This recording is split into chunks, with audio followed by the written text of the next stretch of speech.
Hello everyone and welcome back. Today we're gonna see how to connect Tenda wireless router. Firstly, take an Ethernet cable and connect your modem to the blue WAN port of the router. Use another Ethernet cable to connect your computer to one of the yellow LAN ports on the router. Check the router LED lights. Sys light should be blinking, WLAN light should be on or blinking, and one of the LAN port lights should be on. One light should be on or blinking. Now open a web browser, then type 192.168.0.1 in the address bar, then press enter. Enter login credentials, admin and password admin, then click OK to proceed.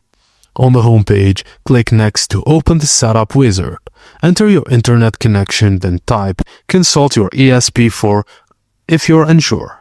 Enter your ISP details and then click Apply and click System Status on the left menu to check the connection status.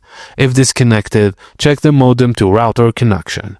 If connecting, try clicking Refresh and checking one IP. If one IP is 4 zeros, your internet is working. Now click Advanced Settings, MAC Address Clone, then click Clone MAC Address, then Apply, and the router will reboot. Restart the modem and router, then check the system status again. If issues persist, contact Tenda support.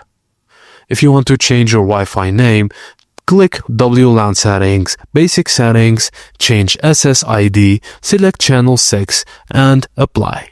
To set a password, click WLAN settings, then security settings. Choose WPA personal as the security mode and set the WPA algorithm to AES. Type your Wi-Fi password, then click apply. Now you need to find your Wi-Fi name on your phone, laptop or tablet, select the network and enter your Wi-Fi password and enjoy your internet connection. And that's it guys, as simple as that. Thank you for watching. And please don't forget to like and subscribe for more.